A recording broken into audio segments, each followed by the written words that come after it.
खोलो कर्म द्वार काल का, खोलो कर्म द्वारा, खोलो कर्म द्वार काल का, खोलो कर्म द्वारा। जय काली जय जय माँ काली, जय काली, जय काली जय जय माँ काली, जय काली। खोलो कर्म द्वार। जैसे कि आप सबको पता है श्री साईं कालका मंदिर का निर्माण हो रहा है और अब आगे आप लोगों के सहयोग की और ज़्यादा आवश्यकता है।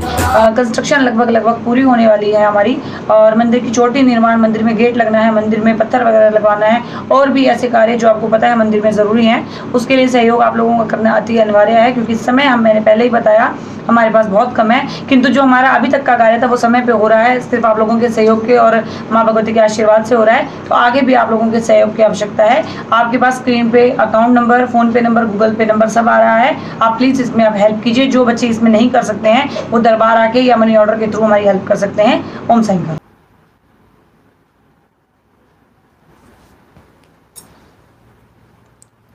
ओम साईं काल का, ओम साईं काल का बाबू आ जाओ जल्दी जल्दी जल्दी जल्दी, क्योंकि इस चैनल को भी भैया संभाले बहुत दिन हो चुके हैं और मैंने बताया मैं व्यस्त हूँ काफ़ी दिन। तो एक दो टॉपिक यहाँ पे क्लियर कर लिए जाएं जो मैंने काफ़ी टाइम से रेडी कर रखे थे। आ जाओ सारे फटाफट। गुरांग नागर, ओम साईं काल का बेटे, आ जाओ सारे फटाफट।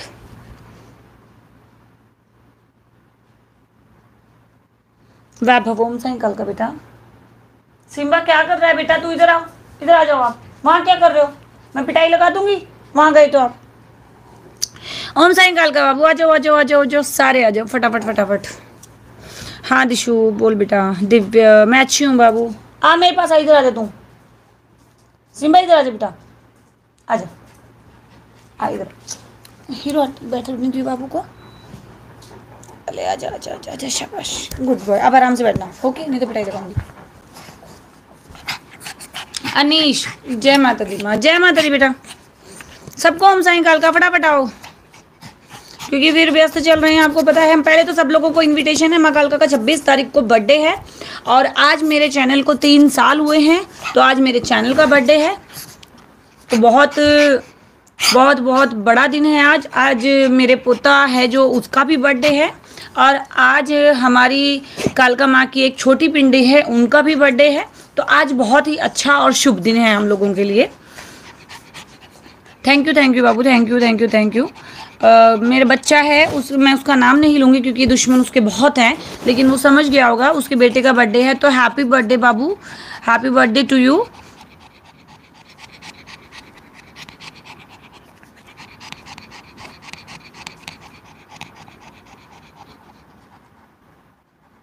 हाँ मैंने कोशिश की है बाबू, और मैंने ये जो कोशिश की है इसके लिए मैं पहले एक श्लोक आप लोगों को सुनाती हूँ जो मैंने बड़ी मुश्किल से कहीं से सर्च मारा है, क्योंकि मैं झूठ नहीं बोलूँगी। मैंने बड़ी मुश्किल से सर्च मारा और मैंने उसको डिफ़ाइन करने की कोशिश की है क्योंकि मुझे एग्जाम्पल्स के ज़रिए समझाना अच्छा लगता है जो बहुत ईजी से समझ में आ जाता है। और मुझे ये एग्जाम्पल से समझाना क्यों अच्छा लगता है मैं बता देती हूँ। मेरी एक संस्कृत की टीचर हुआ करती थी, वो बहुत स्ट्रिक्ट थी। उनसे हमें डर बहुत लगता था, बहुत ज़्यादा स्ट्रिक्ट थी। मैं मतलब क्या ही बताऊँ, बहुत ज़्यादा स्ट्रिक्ट, ठीक है। लेकिन वो इतनी अच्छी थी, हमें ये कब पता लगा, पहले तो हमें उनसे डर लगता था, लेकिन वो बहुत अच्छी थी। हमें कब पता लगा, जब हमने 12th क्लियर कर ली। वो जो टीचर थी वो 8th से लेकर के और 12th तक हमारी संस्कृत की टीचर थी। तो हमें कब उनकी, कहते हैं ना एक इंसान के जाने के बाद उसकी कमी का एहसास होता है, तो मुझे उनकी कमी का एहसास कब हुआ, जब मैंने 12th क्लियर कर ली और मैंने कॉलेज में एंटर किया। और जब मुझे वहाँ पे संस्कृत की टीचर मिली तो मुझे अपनी जो 12th की टीचर थी उनकी वैल्यू इतनी समझ में आने लगी। क्योंकि ऐसा नहीं है कि मेरी कॉलेज वाली संस्कृत की टीचर अच्छी नहीं थी, वो बहुत अच्छी थी, वो भी बहुत अच्छी थी। बट अब हम 12th तक बच्चों को बहुत ब्रीफली हर चीज़ समझाई जाती है और कॉलेज में ज़्यादा टाइम मिलता नहीं है, तो फटक फटक फटक समझा देते हैं और एक बच्चों के ऊपर एक रिस्पॉन्सिबिलिटी आ जाती है कि खुद से करना है। तो अब हम तो भैया लेज़ी, पढ़ाई में वैसे ही हमारा हाथ तंग था। तो अब हमें अपनी मैम की याद आई, तो मैंने फिर बीए में भी उन्हीं मैम से ट्यूशन ली। तो उस समय मुझे उनकी जो याद आई, और मैं सबसे डफर अपने स्कूल में शायद होंगी, क्योंकि अपने आप को श्रेष्ठ कहने का मेरा कोई अधिकार नहीं है, तो मैं टफर होंगी। लेकिन उनको मेरे ऊपर गर्व जब महसूस हुआ, जब मैं 12th करने के बाद भी उनसे स्कूल में मिलने गई, कोई बच्चा उनसे कभी मिलने नहीं आया क्योंकि सब उनसे डरते थे। मैं उनसे मिलने गई, मैंने उनके पाँव छुए और मैंने कहा ma'am I request to you कि आप मुझे प्लीज़ BA में भी पढ़ा दीजिए। तो वो इतनी खुश हुई कि उनकी आंखों में आंसू आ गए और मैं अपने घर से साइकिल पे 7 किलोमीटर, जबकि हमारा जहाँ घर था वो बहुत ही मतलब ऐसा रूरल या बैकवर्ड इलाके में हुआ करता था, तो बहुत ही पुराने ख्यालों के वहाँ के लोग हुआ करते थे, अलाउड ही नहीं था हम लोगों को जाना। बट मैं एक ऐसी थी जिसने हर चीज़ लड़ के हासिल करने की कोशिश की और की भी मैंने। तो मैं 7 किलोमीटर, शायद ज़्यादा ही होगा कम नहीं होगा, और बहुत ही सुनसान उधर का एरिया हुआ करता था क्योंकि वो बहुत पोश एरिया हुआ करता था हमारे सिटी का। और जो पोश एरिया होता है वहाँ पे शांति वगैरह रहती है, वो चहल पहल नहीं होती, तो डर लगता था। और हम जहाँ रहते थे वो बाजार का एरिया था और वहाँ बहुत चहल पहल लगती थी, तो हमें डर नहीं लगता था। तो मैं उनके पास पढ़ने जाने लगी। तो ये स्टोरी मैंने इसलिए सुनाई आप लोगों को कि मैं उस श्रेष्ठ नहीं हूँ, पहले ही मैं बता दूँ। मैं शायद गुरु होने के लायक भी नहीं हूँ, पता नहीं मेरी माँ भगवती ने मुझे इस लायक कैसे बना दिया, क्या देखा मुझ में, मिट्टी में क्या देखा जो एक पुतला बना के खड़ा कर दिया। मैं तो हीरा वीरा कुछ शब्द यूज़ नहीं करूँगी, बट मैंने एक संस्कृत का जो है वो श्लोक लेकर के आप लोगों को क्लियर करने की कोशिश की है। तो पहले हम श्लोक पढ़ लेते हैं। मैं जो बच्चे संस्कृत नहीं जानते कोई बात नहीं, मैं हिंदी में उसको थोड़ा ट्रांसलेट करने की कोशिश करूँगी। आज वो पढ़ा हुआ थोड़ा सा काम आ जाएगा। तो श्लोक जो है वो गुरु से रिलेटेड है, मैं धीरे धीरे उसका उच्चारण करूँगी ताकि आप लोग अच्छे से समझ सको। तो श्लोक है, यो गुरु स शिव प्रोक्ता य शिव गुरु स्मृति विकल्पम यस्तु कुर्वृत स नरो गुरु तल्पज्ञ। अब ये क्या कारण है इसका, क्या इसका अनुवाद है बताती हूँ कि यो गुरु, जो गुरु है, ये श्लोक पढ़ने के बाद जब मैं इसका आपको अर्थ बताऊंगी आप लोग भी मान जाओगे कि मैं इस लायक नहीं हूं। जो गुरु है वही शिव है और जो शिव है वही गुरु है। जो गुरु है वही शिव है और जो शिव है वही गुरु है। जो दोनों में अंतर मानता है वो घोर पापी है, और वो इतना पापी है जो इस श्लोक में बोला गया है वो वर्ड में यूज भी नहीं कर सकते हूं। अर्थात गुरु वो ही होता है जिसको तत्व का ज्ञान होता है, जो ईश्वरत्व को पा सकता है या पा चुका है, जिसको अपना ज्ञान हो चुका है, जिसको ईश्वर का साक्षात्कार हो चुका है। ऐसा इंसान ही गुरु होता है और ऐसा गुरु ही शिव तुल्य होता है। तो इतने बड़े भारी भरकम शब्द जो हैं, मैं कहीं भी नहीं हूँ यहाँ पर। ना मुझे अपना ज्ञान है, ना मुझे ईश्वर का ज्ञान है। सही कहूँ तो दुनियादारी का भी अभी तक कोई ज्ञान नहीं है। फिर भी भगवती ने पता नहीं कैसे इतने बच्चों की जिम्मेदारी दे दी और इतने बच्चे मुझे प्यार देते हैं, अपना गुरु मानते हैं। इसीलिए कहा गया है कि भगवान शिव ही गुरु का रूप है। और जो ऐसा गुरु होता है जो भगवान शिव का रूप माना जाता है, वो सांसारिक कामना, वासना, लोभ, मोह, ईर्ष्या, दोष सबको त्याग करके ऊपर उठ जाता है, सिर्फ आत्मा को ही सबसे बड़ा मानता है। वही सच्चा गुरु है, जो कि मैं नहीं हूं। मैं पहले ही क्लियर कर दूं अपने बारे में सब चीजें, क्योंकि देखो संसार की चिंता आज भी होती है, ठीक है। वासनाओं की कही जाए तो देखो हम ग्रस्त में हैं, शायद कभी ना कभी हमें भी ग्रस्त का पालन करना पड़ता होगा। लोभ हमें भी होता है, मोह हमें भी है, अपने बच्चों के लिए, अपने काम के लिए, अपने घर परिवार के लिए। जलन, हाँ हम सब में जलन भी होती है। और दोष, वो तो सब में ही होता है कोई ना कोई। तो इसको त्यागना मेरे लिए शायद अभी मुश्किल है, जो कि मैं ट्राई कर रही हूँ और धीरे धीरे शायद इस जन्म में पता नहीं पा पाऊंगी कि नहीं पा पाऊंगी, ठीक है। तो जो लोग गुरु और भगवान शिव में अंतर करते हैं वो कभी भी गुरु को नहीं जान सकते। ऐसे लोगों को पाप का हकदार माना गया है। अब इतने बड़े बड़े शब्द मैं आपको लोगों के साथ शेयर कर रही हूँ। मैंने बहुत मुश्किल से ये सब ट्रांसलेट करके आप लोगों के सामने लाया, जितना भी मैंने पढ़ करके, जो भी मैंने रिसर्च की है उससे रिलेटेड, क्योंकि रोज यही क्वेश्चन आता था कि गुरु क्या है, गुरु क्या है। ठीक है, तो शास्त्रों में ये भी लिखा गया है कि जो शिष्य अपने गुरु को नहीं पहचान पाता है या चुगली निंदा में लगा होता है, उस शिष्य को ज्ञान देने के लिए भी मना किया गया है। जैसे श्री कृष्ण ने कहा है कि मेरा जिक्र वहां बिल्कुल ना करे जो कोई मुझे जानता ना हो। जहां आप मुझे जानने वाले के सामने मेरा जिक्र करें, जो मुझे नहीं जानता उसके सामने मेरा जिक्र ना करें। तो इसी प्रकार जो निंदा या चुगली करते हैं उनको किसी भी प्रकार का कोई भी गुरु ज्ञान प्राप्त, गुरु फिर भी एक बार करुणा से, ममता से भर करके उसको ज्ञान देता है, लेकिन वो पा नहीं पाता क्योंकि उसकी बुद्धि कहीं और होती है। ठीक है, तो वो उसका प्रभाव है, वो उसकी प्रवृत्ति ही है कि उसको वो ज्ञान मिलेगा ही नहीं, क्योंकि ये शास्त्रों में ऑलरेडी लिखा जा चुका है। ठीक है, तो एक अच्छा गुरु ज्ञान का भंडार होता है, जो अपना ज्ञान वही लुटाता है जहां उसकी कद्र हो, जहां उसकी कद्र नहीं वो अपनी पूंजी नहीं लुटाता। तो मैं शायद एक सच्ची गुरु नहीं हूं, क्योंकि हम तो कहीं पे भी कुछ भी बक देते हैं, इंसान है, गलतियां होती रहती हैं।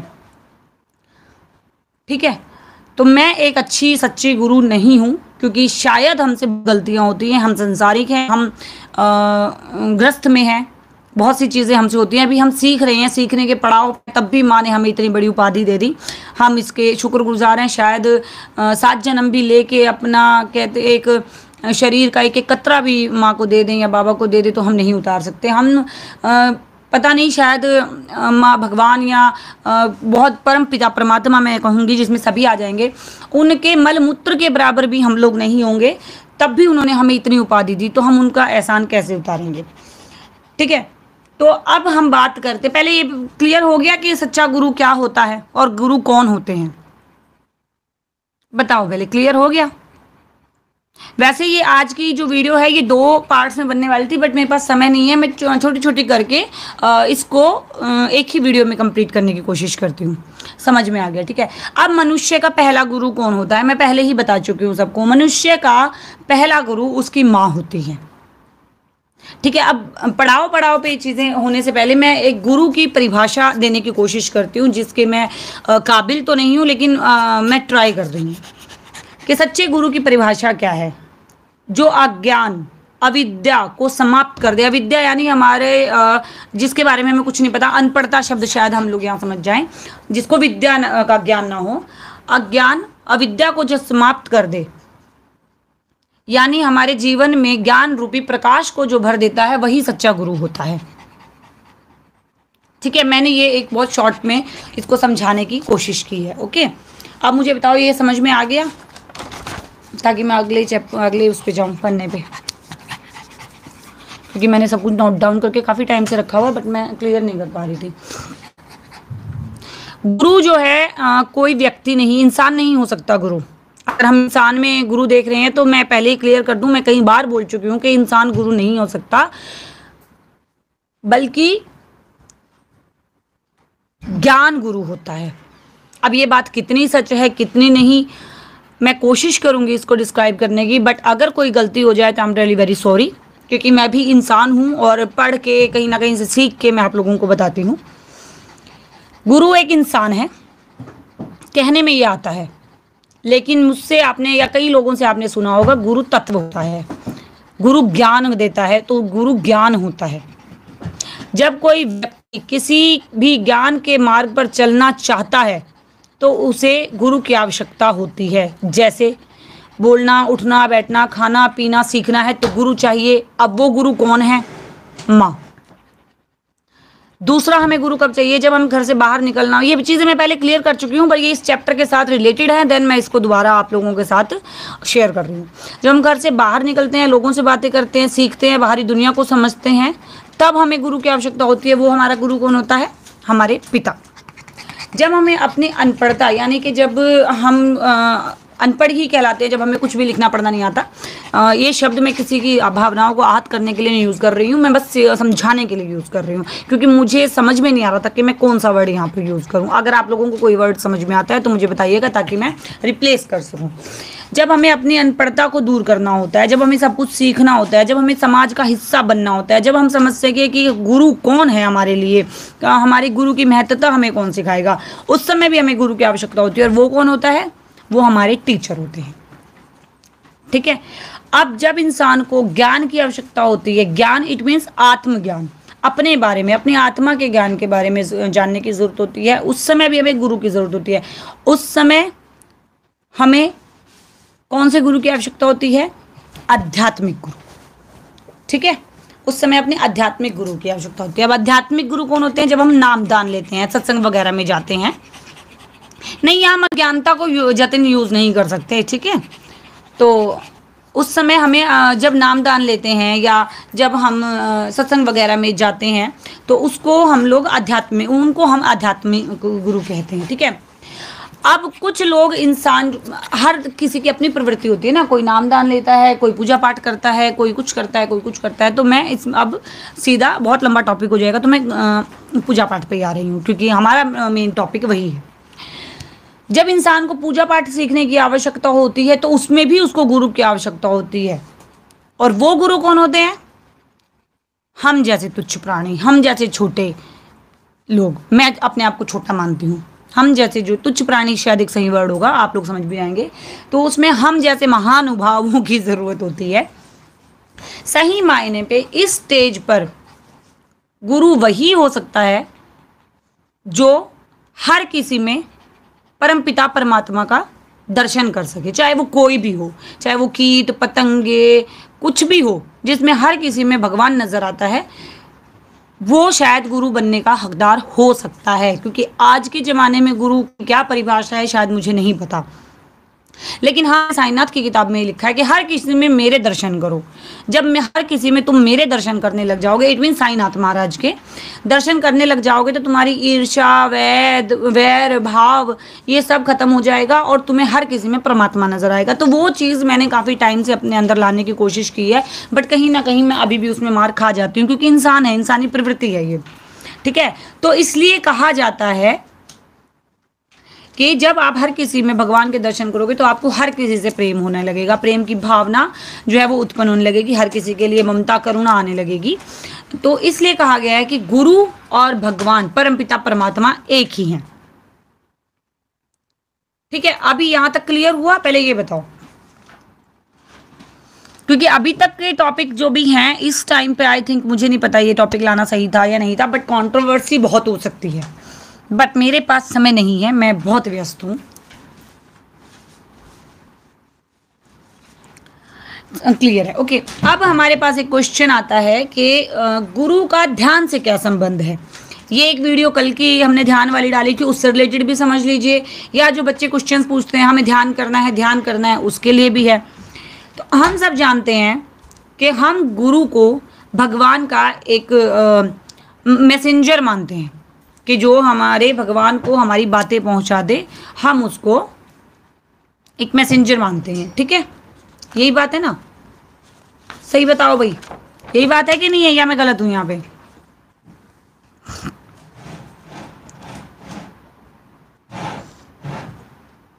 ठीक है। तो जब हम ध्यान या साधना करते हैं, तो गुरु और शिष्य का संबंध ऐसा हो जाता है जैसे शरीर और आत्मा। और इंसान बिना गुरु के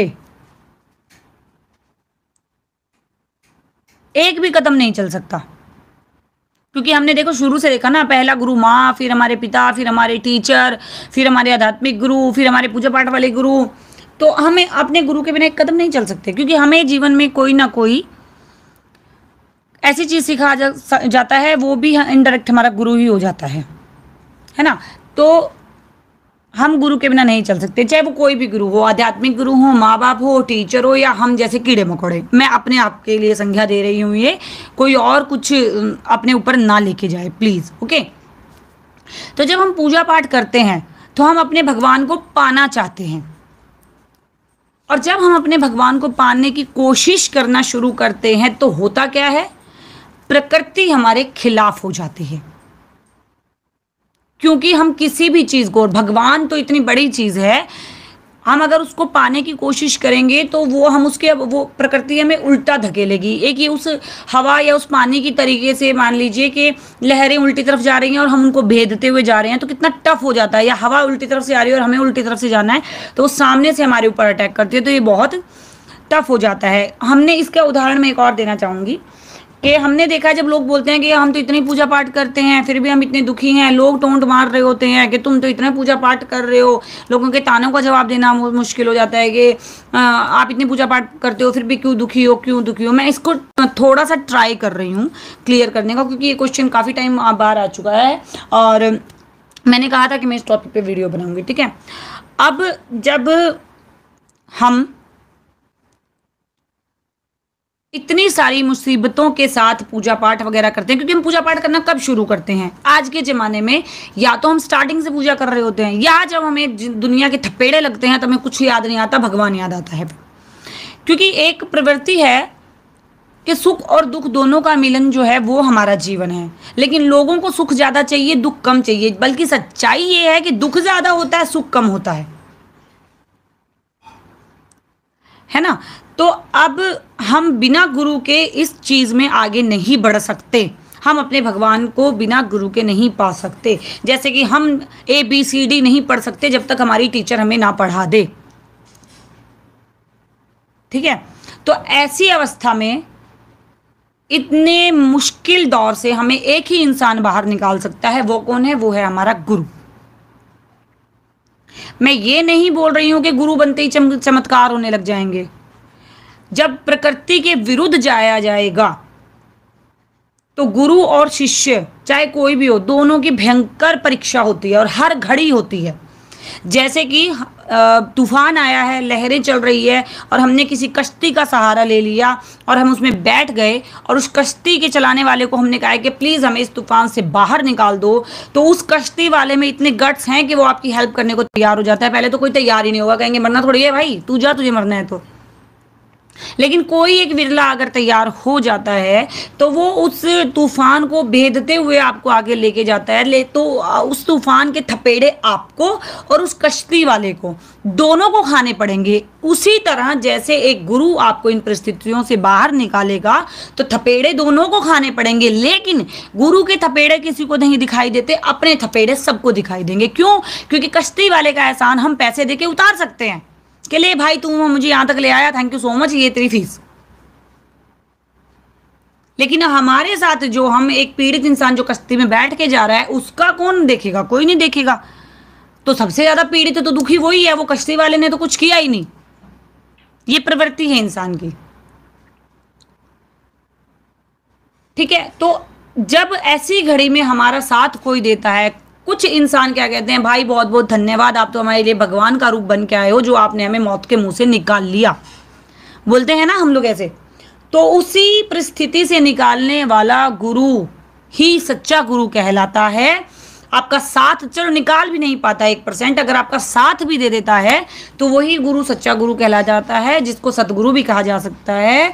और एक अच्छा गुरु भगवान से भी ऊपर का दर्जा पाने का हकदार होता है। हम लोग बोलते भी हैं कि गुरु भगवान से आगे होता है, लेकिन फिर भी दोनों अलग अलग हैं। क्यों? भगवान अलग है और गुरु अलग है। क्यों? क्योंकि गुरु भगवान नहीं हो सकते, लेकिन भगवान के तुल्य हम उन्हें मांगने लग जाते हैं। हम जानते हैं कि भगवान तक हमें गुरु पहुंचाए गए। गुरु कौन है? एक गाइड होते हैं ना हमें जगह जगह की जानकारियां देने वाले। गुरु कौन है? एक गाइड, जो हमें हमारे भगवान के बारे में बताएंगे, उनका रास्ता बताएंगे, हमें वहां तक कैसे जाना है, हमें उन्हें कैसे पाना है, ये बताएंगे, ठीक है। तो गुरु एक मैसेंजर है जो हमें भगवान तक लेके जाएगा, इसलिए गुरु को भगवान से भी बड़ी संज्ञा दी गई है। यहां तक किसको क्लियर हुआ मुझे बताइए? कोई डाउट्स, कोई क्वेश्चंस?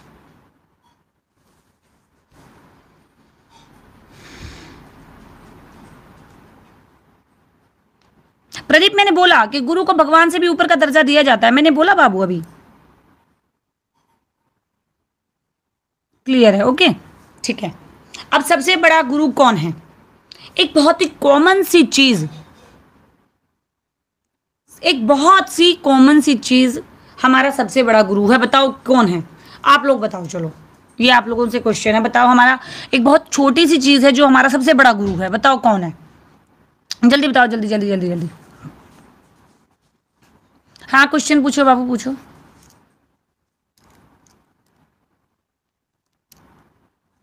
सच्चा गुरु तो साथ देगा ही ना वैभव। नहीं, ईगो हमारा गुरु नहीं है, नहीं भगवान भी नहीं है। यहां पर हम भगवान को नहीं ला सकते इस बीच में। दिमाग भी नहीं है, लाइफ भी नहीं है, माइंड भी नहीं है, हम खुद भी नहीं है। यहां पर भोलेनाथ भी नहीं है, टाइम भी नहीं है, अनुभव भी नहीं है। मैं बताती हूं, हमारा सबसे अच्छा और सच्चा गुरु हमारी गलतियां होती हैं। कौन कौन इस बात से एग्री करता है, बताओ जल्दी। बिल्कुल बिल्कुल वंशराज, मिस्टेक्स, बिल्कुल बिल्कुल मिस्टेक्स, आपने सही जवाब दिया।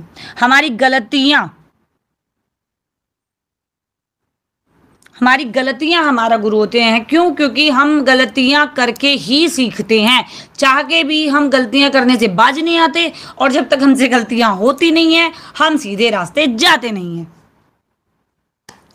ठीक है, तो हमारी गलतियां ही हमारा सबसे बड़ा गुरु होती हैं, ये मेरा मानना। मैं एक एग्जाम्पल देके समझा रही हूं, कोई भी से अपने ऊपर लेके बेफालतू अपना खून ना साड़े भाई।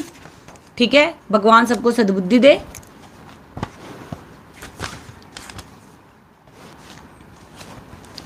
आगे, अब जो सबसे मेन क्वेश्चन है और आजकल ट्रेंडिंग में है, क्या एक औरत गुरु हो सकती है? यहां से कंट्रोवर्सी स्टार्ट हो जाएगी। अब क्या एक औरत गुरु हो सकती है?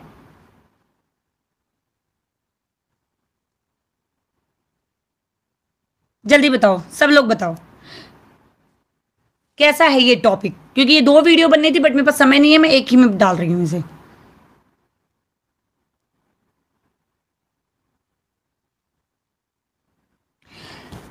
क्वेश्चन है, क्या एक औरत गुरु हो सकती है, जो कि ट्रेंडिंग में चल रहा है। हाँ, एक औरत गुरु हो सकती है। इवन देखिए, मैं किसी की भावनाओं को आहत नहीं पहुंचा रही, तो प्लीज अपनी ईगो को बीच में कोई भी ना लेकर के आए, और ना ही अपने पुरुष तत्व को बीच में ला करके घुसेड़े।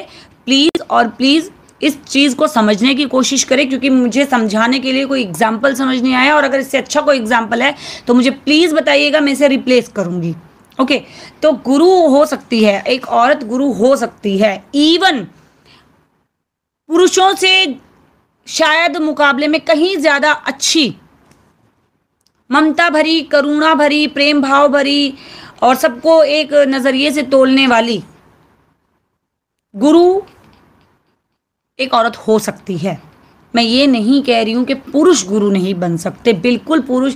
इवन हम एक समय था, मैं आज नहीं बोलूंगी, आज दुनिया बदल रही है। एक समय था, हमारा जो देश है वो पुरुष प्रधान क्षेत्र बताया जाता था। पुरुष प्रधान, यहाँ पर प्रधानता को प्राथमिकता दी जाती थी, जो कि कहीं ना कहीं आज भी है। इवन हर जगह देखी जाती है, क्योंकि ईगो पे आ जाती है औरत आगे कैसे बढ़ गई, जबकि आज के समय में औरत कंधे से कंधा मिला के चल रही है। लेकिन यहाँ पर भी एक क्वेश्चन है कि औरत कंधे से कंधा मिला के चल रही है। अब कोई भी बात हो जाती है तो औरत के ऊपर अगर कोई बात आती है तो क्या बोला जाता है? मैं ही अपने ऊपर ले लेती हूँ, मैं क्या बोलती हूँ, अरे तुम टेंशन मत लो, तुम्हारी माँ को कोई टेंशन नहीं होती, तुम्हारी माँ मर्द है। बोलती हूँ ना मैं कई बार ये बात।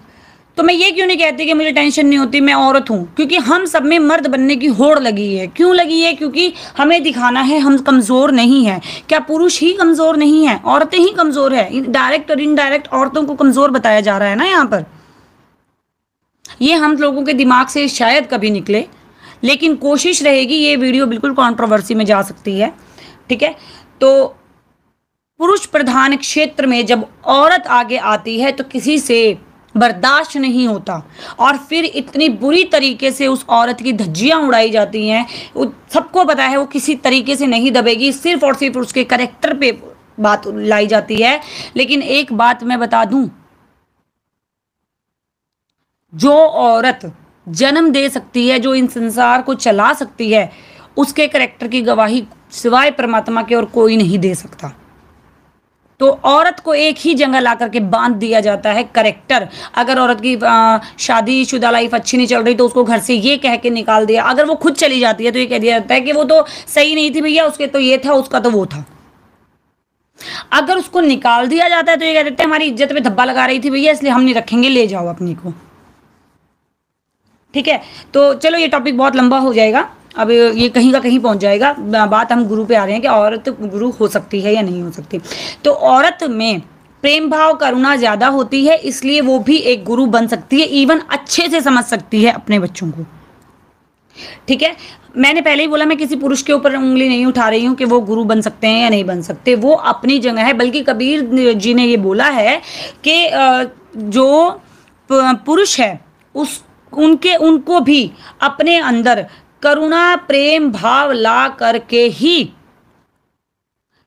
गुरु या कोई अच्छा, जिसको मुझे शब्द नहीं मिल रहा, कैसे समझाऊं, मतलब अगर पुरुष है कोई अच्छा गुरु है तो वो भी, उसके अंदर भी कोई ना कोई स्त्री तत्व जरूर होगा, तभी वो एक अच्छे और सच्चे गुरु हैं।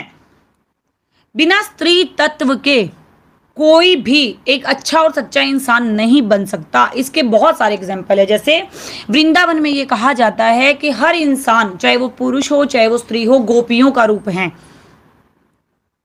उनमें स्त्री तत्व विद्यमान है, तभी वो श्री कृष्ण से प्रेम करते हैं, क्योंकि प्रेम भावना स्त्रियों में ज्यादा पाई जाती है। एक और स्टोरी है कि जब भगवान शिव के एक साधु थे और वो उनके शिष्य थे या भगत थे, वो अपने प्रभु के दर्शन करने के लिए कैलाश गए। अब कैलाश पे तो माँ गौरा भी बैठी हुई थी, लेकिन उनसे ये बर्दाश्त नहीं हुआ कि मैं एक स्त्री को अपना गुरु मानूं या अपनी गुरु माँ मानूं, क्योंकि वो गुरु तो वो थे ही उनके भोलेनाथ। तो वो अपने गुरु की परिक्रमा करने के लिए कैलाश पर गए थे, लेकिन उन्हें ये गवारा नहीं था कि वो एक स्त्री की भी परिक्रमा करें। तो उन्होंने क्या किया कि उन्होंने भगवान शिव से कह दिया कि मैं एक स्त्री को अपना परिक्रमा के लायक नहीं समझता, या मैं अपने गुरु माँ के लायक नहीं समझता, मैं सिर्फ अपने भगवान शिव की ही परिक्रमा करूंगा। और उन्होंने परिक्रमा करनी स्टार्ट कर दी। लेकिन तभी क्या होता है कि भगवान शिव और माँ गौरा अपना अर्धनारीश्वर रूप लेकर के एक हो जाते हैं। हाँ जी, ऋषि भृगु, बिल्कुल सही बोला आपने। तो वो एक हो जाते हैं और ऋषि भृगु को एक छोटे सा जानवर जिसको कहते हैं वो बन के भी बीच में से निकलने की जगह नहीं बचती है, और उनको ये मानना पड़ जाता है कि भगवान शिव और माँ गौरा एक ही हैं। भगवान शिव और गोरा एक ही हैं। तो उन्हें वो स्वयं इस बात को मान गए थे कि जब तक भगवान शिव ने अपना स्त्री तत्व दिखाया, जब तक स्त्री तत्व किसी के अंदर नहीं होगा तब तक वो एक उचित इंसान नहीं बन सकता। इसीलिए कहा जाता है कि स्त्री इस संसार में सबसे पूजनीय मानी गई है, क्योंकि वो संसार चलाती है, वो हमें जन्म देती है, वो हर एक, चाहे वो पुरुष हो चाहे वो स्त्री हो या वो अदर कोई भी हो, वो सबको जन्म एक स्त्री देती है। इसलिए स्त्री को एक बहुत ही बड़ा दर्जा दिया गया है।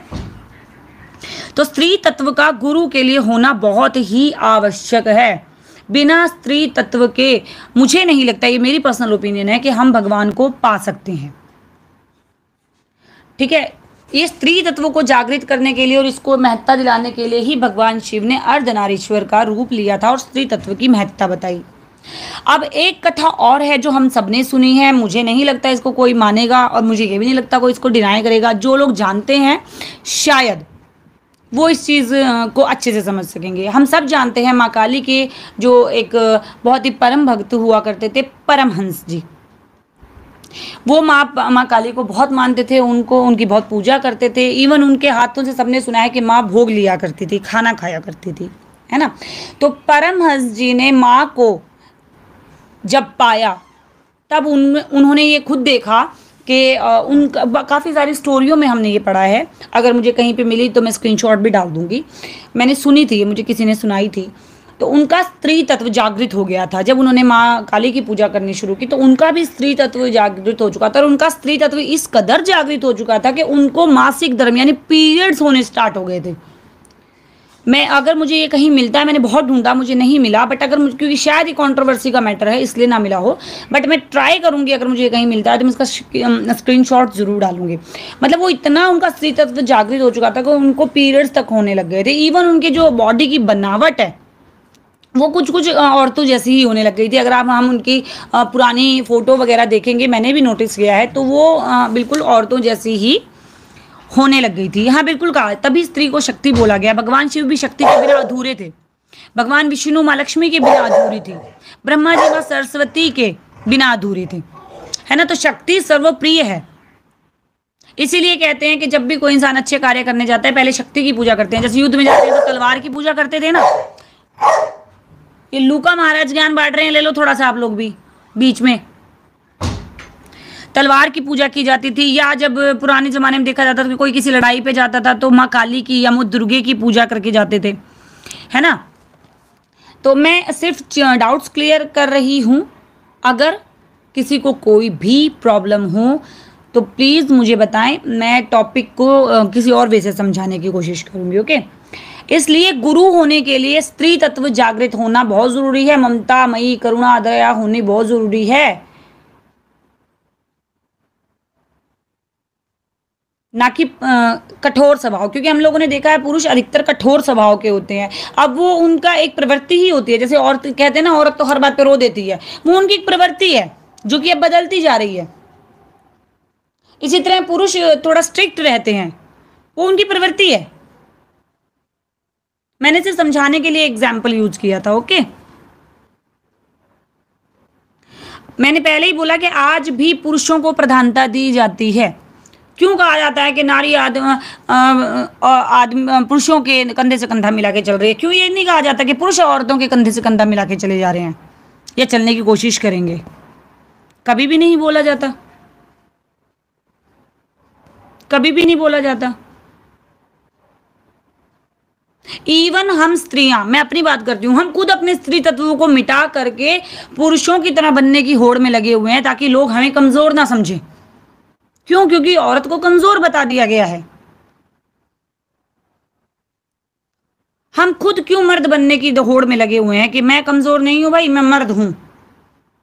तो ये मैं औरत हूं तो मैं अपने लिए बोल रही हूं, ये मेरी भी कहीं ना कहीं कोई ना कोई कमी होगी जब हम अपने आप को कठोर प्रदर्शित करना चाह रहे हैं कि भैया मुझे कोई फर्क नहीं होता, मुझे कोई दुख दर्द नहीं होता, मुझे रोना नहीं आता। क्यों? क्योंकि मैं तो आदमियों के बराबर हो गई हूं, है ना। तो मैं किसी को नीचा नहीं दिखा रही हूँ, मैं बस ये कह रही हूँ कि स्त्री एक बहुत बड़ा तत्व है जिसकी गुरु होने के लिए हमें बहुत बड़ी ज़रूरत है। इसे स्त्री को कमज़ोरी समझा जाता है। और मतलब एक टाइम ऐसा भी हुआ करता था, शायद आज भी कहीं पे हो, जहाँ मेरे सामने भी दरबार में बच्चियाँ आती हैं, कहती हैं भगवान अगले जन्म में लड़की ना बनाना। अरे क्यों ना बनाना? हमने कोई चोरी कर दी, हमने कोई अपमान कर दिया, हमने कुछ बुरा कर दिया? नहीं भाई, इवन हम लोगों में इतनी हिम्मत है कि हम ये सब सहन कर सकते हैं। आदमी नहीं सहन कर सकते, 1 मिनट नहीं सहन कर सकते। अगर आदमी सहन कर सकते हैं तो एक बच्चा पैदा करके दिखा दो। कितना कष्टदायी होता है एक बच्चे को जन्म देना, और उससे कहीं ज्यादा कष्टदायी होता है उस बच्चे को 9 महीने अपने पेट में पालना। और उसमें सबसे ज्यादा कष्टदायी होता है पहले 3 महीने जब बच्चा आपके पेट के अंदर डेवलप पूरा होता है। तो संपूर्ण सृष्टि तो आपके गर्भ में दे दी ना प्रभु ने, उस गर्भ में लात मारी जाती है, उस कोख को गाली दी जाती है, काश तू मेरी कोख से पैदा ही ना होता या होती, काश पैदा होने से पहले ही मर जाती या मर जाता। ऐसा बहुत कुछ सुनते आए हैं ना हम लोग। तो लड़कियां, औरतें ये कहना बंद करना कि हम अगले जन्म में औरत नहीं बनना चाहते।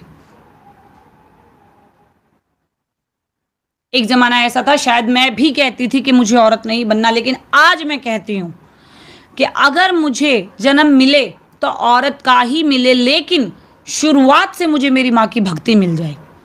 क्योंकि जब मुझे मेरी माँ की भक्ति मिली मैंने खुद को पहचाना।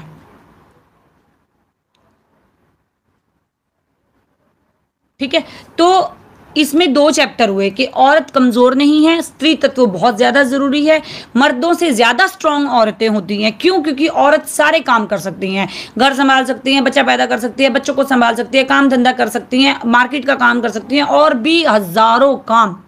लेकिन आदमी सिवाय पैसा कमाने के कुछ नहीं कर सकता, ना करना चाहता। मैं यहाँ किसी के लिए गलत नहीं बोल रही हूँ, मैं बार बार बोल दूँ, जो हो रहा है मैं वो बता रही हूँ।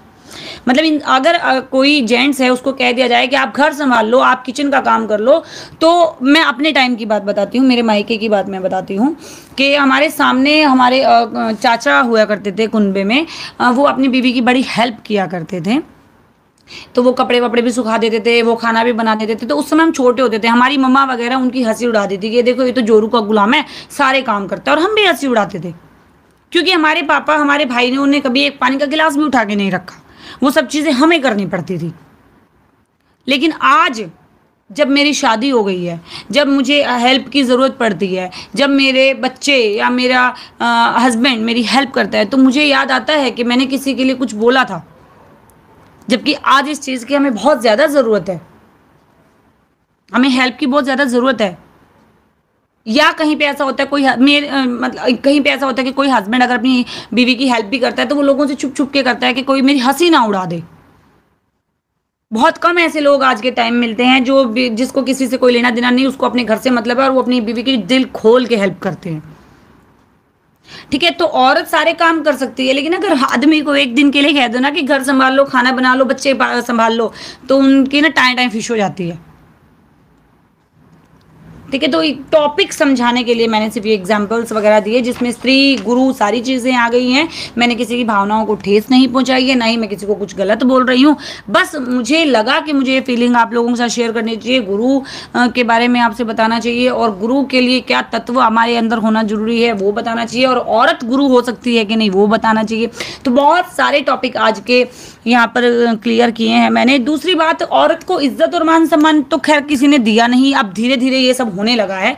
इवन अगर वो औरत अपने पैरों पे खड़ी होने लग जाए या उस औरत में कुछ अच्छाई है तो उसको गंदे गंदे नामों से और पुकारा जाता है, इतने गंदे गंदे नामों से पुकारा जाता है कि अगर कोई अच्छा घर गृहस्थी वाला इंसान होगा तो वो सुन ही नहीं सकता। क्यों? क्योंकि वो औरत आपसे डरती नहीं है, वो आगे बढ़ना चाहती है, वो बढ़ चुकी है, उसको कोई तूफान नहीं रोक पाया। तो उसके पैरों में बेड़ियां कैसे डाली जाएंगी? या तो ये कह के कि अगर तुम ये करोगी तो तुम्हारे भाई बहनों का क्या होगा, उनसे कोई शादी नहीं करेगा, या ये कह करके उनको रोक दिया जाएगा कि अगर तुम ये करोगी तो तुम्हारे पति की या तुम्हारे भाइयों की या तुम्हारे बाप की कम इज्जत होगी, क्योंकि कह देंगे बेटी तो ज्यादा कमाती है, या बीवी तो ज्यादा कमाती है, या बहन तो ज्यादा कमाती है। या इन सब से भी अगर वो नहीं रुकती तो उसके कैरेक्टर पे उंगलियां उठा दी जाती हैं कि सुबह जाती है शाम को आती है, पता नहीं किस किस के साथ रहती है, अच्छे कपड़े पहन के जाती है, अच्छा मेकअप करके जाती है, तो किसी से मिलने जा रही होगी। ये सब से भी अगर औरत निकल जाती है तो औरत नाइट ड्यूटी तो बिल्कुल नहीं कर सकती, बिल्कुल नहीं कर सकती। क्यों? क्योंकि रात को लड़की अगर घर से बाहर है तो पता नहीं क्या करके आई होगी। इतना मेंटली और इमोशनली टॉर्चर उस औरत को कर दिया जाता है कि या तो वो डिप्रेशन में आ जाती है, या उसको अपने औरत होने पर लज्जा आने लगती है, या वो कुछ खा पी के मर जाती है, खुद को आग लगा लेती है, कूद जाती है, फांसी लगा लेती है, या पता नहीं क्या क्या। तो एक औरत को कमजोर साबित करने की बजाय अगर हम उस औरत की हेल्प करें ये कह के कि नारी तेरे बिना हमारी कोई औकात नहीं है, तेरे बिना हमारा कोई अस्तित्व नहीं है, तो शायद हम कुछ कर जाएं और हम किसी की सोच बदल सके। क्योंकि मेरा एक ही मोटिव है, हमें सोच बदलनी है, हमें सोच बदलनी है। औरत कमजोर नहीं होती, और औरत अगर मजबूत बन जाती है तो मजबूत बनने के लिए उसे मर्द बनने की कोई आवश्यकता नहीं है, वो औरत होकर भी मजबूत बन सकती है। उसे ये कहने की जरूरत नहीं होनी चाहिए कि तुम क्यों टेंशन ले लो, मैं मर्द हूं। नहीं, मैं मजबूत हूं, मुझे किसी से डर नहीं लगता, मुझे अपने बारे में पता है, मुझे अपने को निखारना है। शायद आज की वीडियो में मैंने कुछ गलत बोल दिया हो भावनाओं में बह के, लेकिन जो बच्चियां रोती हुई आती हैं वो बिल्कुल अच्छी नहीं लगती। जो अपने आप को धिक्कारती हैं, दीवारों में सर मारती हैं, कहती हैं कि हमें औरत नहीं बनना। माँ हमें औरत क्यों बनाया? माँ हमें 2 बेटियां हो गई, हमें 3 बेटियां हो गई। अरे गर्व करो, हमने उसको जन्म दिया है जो आगे 4 को जन्म देगी, जो सृष्टि को चलाएगी। हमें भेजा क्यों गया है यहाँ पे? सृष्टि के विकास के लिए। तो बेटियां होने पे फक्र करो, फक्र करो, ना कि शोक मनाओ। जो बच्चियां मेरे साथ जुड़ी हुई हैं वो स्ट्रांग बनो। कोई कुछ भी कह दे, हमें पीछे नहीं खींच सकता। चाहे वो बात कैरेक्टर पे हो, चाहे वो बात परिवार पे हो, चाहे वो बात पति, भाई, बहन, बच्चे, किसी पे भी हो। नहीं, वो हमें हमारे मोटिव से, हमारे पॉइंट से डिस्ट्रैक्ट कर रहे हैं। हमें नहीं होना। आज बोल रहे हैं, कल दुनिया भूल जाएगी।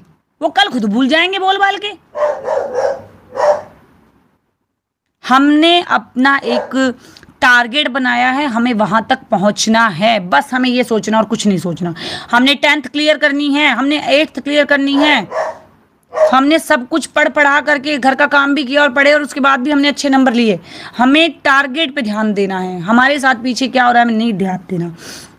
हमें कौन नीचे खींच रहा है हमें नहीं ध्यान देना, क्योंकि हमें पता है हम वो हैं ही नहीं। और जो हमें जानते हैं उनको भी पता है हम वो नहीं हैं।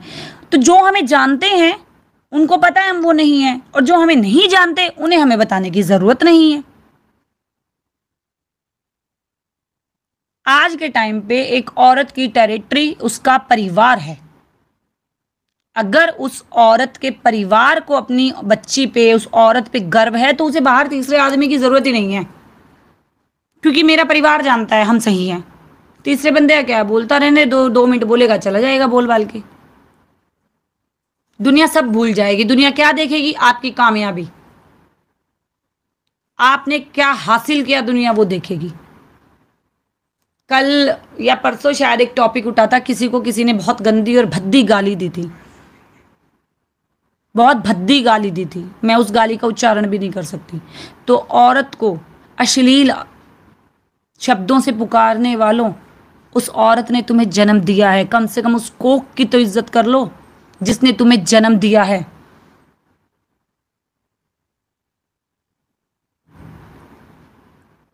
वो औरत अकेली नहीं है, वो तुम्हें हर चीज का जवाब दे सकती है, लेकिन उसको अपना टाइम वेस्ट नहीं करना। क्यों? क्योंकि उसको अपने परिवार को निखारना है, उसको खुद को निखारना है, उसे अपने टारगेट तक पहुंचना है। तो गंदे शब्दों का इस्तेमाल करने वालों, औरत की इज्जत करना सीखो।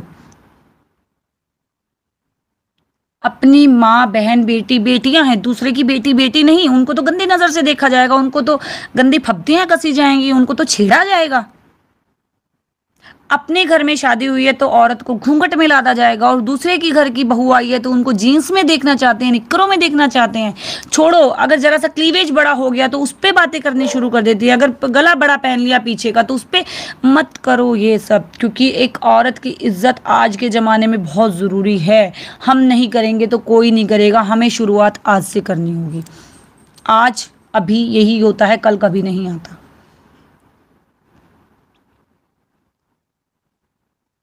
बहुत मन दुखी हुआ था जब किसी के लिए एक बहुत गंदा कोई थी, जो भी थी सब जानते हैं उन्हें, उनके लिए एक बहुत गंदा शब्द यूज़ किया गया था इंस्टाग्राम पे। तो मैं ये टॉपिक कल ही लाना चाह रही थी, बट मैं व्यस्त हो गई, मैं नहीं ला पाई कल। तो आज सुबह 5 बजे तक लगे रहे। तो अब पहले मुझे ये बताओ, क्योंकि टॉपिक बहुत लंबा है और चलता ही रहेगा। पहले मुझे ये बताओ, जल्दी से ये बताओ कि क्या आप अब औरत होने पर शर्मिंदा हो? जल्दी बताओ, शर्मिंदा हो?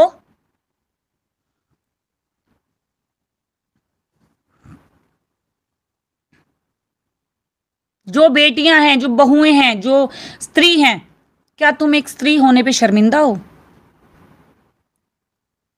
क्या तुम फिर से ये बोलोगे कि हमें लड़की मत बनाना? कहते हैं ना कि अगले जन्म मोहे बिटिया ना कीजो। क्या तुम्हें अगले जन्म बेटी नहीं बनना? मुझे बनना है, और मुझे और 2 बेटियों को जन्म देना है। क्यों? क्योंकि अगर औरत नहीं होगी तो आदमी भी नहीं होगा, क्योंकि पैदा करने वाला कोई नहीं बचेगा। स्त्री ही शक्ति है और शक्ति ही शिव है। इस चीज का ध्यान रखें। तो जो बेटियां ये कह रही हैं कि हमें बेटी नहीं बनना, हमें शादी नहीं करनी, हमें पैदा नहीं होना, ये नहीं, अरे भूल जाओ, सब भूल जाएंगे, सब कुछ भूल जाएंगे लोग। बस एक ही चीज याद रखेंगे, आपकी कामयाबी, बस। और हमें अपनी कामयाब होकर ही दूसरों को जवाब देना है। जब हम कामयाब हो जाएंगे ना, तो हमें जवाब देने की जरूरत भी नहीं पड़ेगी, जरूरत ही नहीं पड़ेगी। तो स्त्री इतना बड़ा तत्व है जिसकी शायद हम व्याख्या जितनी भी करेंगे छोटी है। आज का टॉपिक कैसा लगा मुझे जरूर बताना। इसके क्या बोलते हैं भाई, कमेंट्स बॉक्स ओपन रहेंगे। इस वीडियो का नाम गुरु कौन होता है या क्या होता है उसको भी रखा जा सकता है, या फिर क्या कोई औरत गुरु बन सकती है वो भी रखा जा सकता है, या स्त्री तत्व क्या होता है वो भी रखा जा सकता है। लेकिन औरत को एटलीस्ट गंदे नामों से पुकारना बंद करो, क्योंकि आप अपनी ही माँ बहन को गाली दे रहे हो, क्योंकि वो भी किसी की माँ और बहन है। और मैंने तो यही सुना है कि बेटियां सांझी होती हैं, और कोई ना कोई औरत हर किसी की बेटी होती है। तो जब बेटियां सांझी हो गई तो एक बेटी अच्छी और एक बेटी उल्टा कैसे हो गई? एक बेटी अच्छी और एक बेटी को रंडी का नाम दिया जा रहा है, क्यों? बेटियां तो सांझी होती हैं ना। इतने गंदे गंदे वर्ड्स हम यूज नहीं कर सकते, घर गृहस्थी वाले इंसान तो यूज करेंगे ही नहीं। तो जब बेटियां सांझी हैं तो ये गंदे शब्द यूज करना बंद करो। अपील है ये मेरी आप सबसे। अगर आप ये वीडियो देखो, इसको समझो, तो प्लीज किसी की भी बेटी को गाली देना बंद करो, क्योंकि बेटियां सांझी। और आज जो किसी की बेटी को गाली दे रहा है, कंफर्म है कल उसके घर बेटी जरूर होगी, जरूर होगी। थैंक यू सो मच बाबू। अगर आप लोगों को आज का टॉपिक समझ में आया, कितना मैंने क्लियर किया मुझे जरा बताओ, वीडियो काफी लंबी हो गई।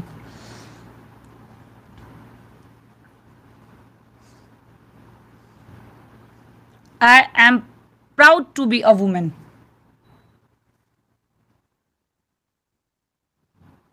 अगर इस वीडियो से किसी की भावनाओं को आहत हुई है, किसी की भावनाओं को ठेस पहुंची है, तो I am really very very sorry. But मुझे किसी की भावनाओं को ठेस नहीं पहुंचानी थी, बस मुझे अपने 2-3 टॉपिक क्लियर करने थे, जो शायद मैं इसी तरीके से कर पाई। इससे अच्छा मुझे और कोई टॉपिक या एग्जाम्पल नहीं लगा।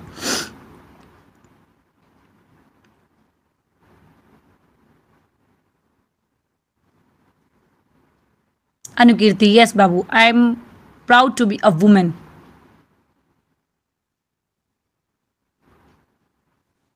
You did it very well, aunty जी। Thank you, awesome topic, thank you बाबू।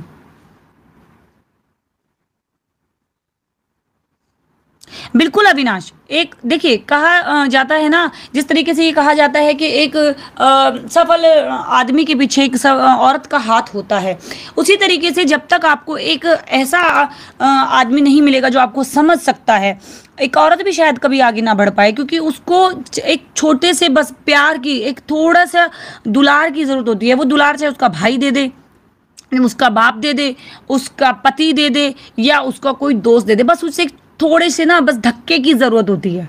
सिर्फ एक धक्का मिल जाए तो आसानी है, वरना खड़ी तो वो खुद भी हो जाती है बाबू, क्योंकि उसके साथ शक्ति है। Thank you Raj, thank you बेटा, थैंक यू।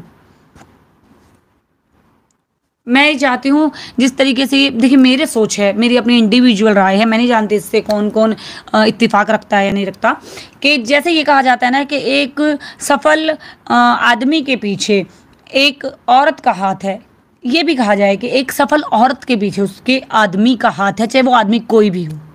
मैं बोलती हूँ मेरी सफलता के पीछे मेरे हस्बैंड का हाथ है, क्योंकि उन्होंने मुझे सपोर्ट किया, उन्होंने मेरी अंदर की जिद को समझा, क्योंकि मेरे अंदर जिद थी अपने आप को साबित करने की।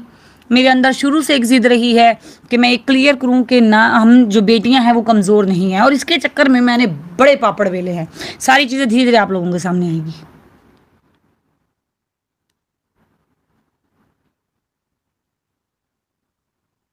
थैंक यू रिया।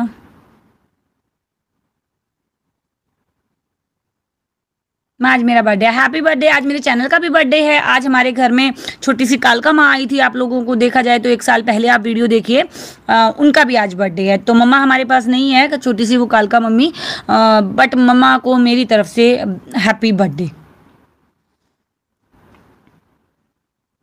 सोच ही, बिल्कुल सही, सोच का खेल है बेटा सारा। ब्यूटिफुली एक्सप्लेन्ड माँ today is the need of our of understanding this.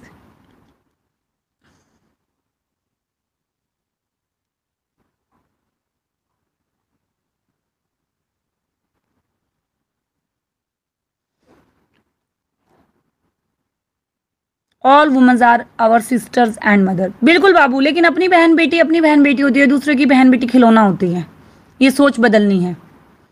बेटियां साझी होती है, ये एक बार फिर से सबको बताना है कि बेटियां साझी होती हैं, चाहे वो किसी की भी बेटी हो। अगर कोई 85 ईयर्स की ओल्ड लेडी है ना, वो भी किसी ना किसी की बेटी है भाई। बेटियां साझी होती हैं। कम से कम जिनके घर में बेटियां हैं वो तो इज्जत करें, और जिनके घर में नहीं है तैयार हो जाओ। तुमने अगर किसी औरत की बेइज्जती की है तो तुम्हारे घर में बेटी जरूर होगी। ये हर औरत की इच्छा होती है कि जो औरत की बेइज्जती करता है उसके घर में एक बेटी जरूर हो, क्योंकि ये मेरे साथ हो चुका है कॉलेज टाइम में। बताऊंगी मैं फिर कभी, सुनाऊंगी।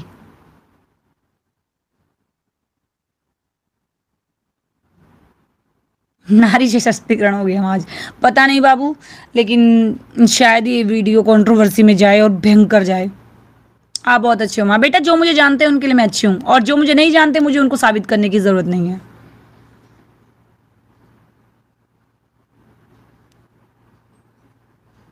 आई have a sister, I am proud of her. Very good बाबू।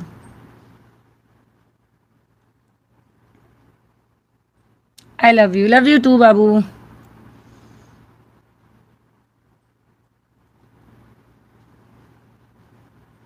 चलो बाबू, बहुत देर हो गई है। हम लोग माँ के बर्थडे की तैयारियों में व्यस्त हैं, आप लोगों को पता ही है। थोड़ा सा मौका मिला तो मैंने ये टॉपिक क्लियर किया, क्योंकि शायद अब मैं 29 तारीख तक बिजी हूँ। लाइव आऊँगी नहीं पता, लेकिन हाँ बर्थडे पे आप लोगों को लाइव ज़रूर दिखाया जाएगा। Awesome, thank you Aanchal, thank you बेटा। अच्छा, जो बच्चे पहले आ रहे हैं वो पंडाल में रुकने की उनकी व्यवस्था कर दी गई है। ओके,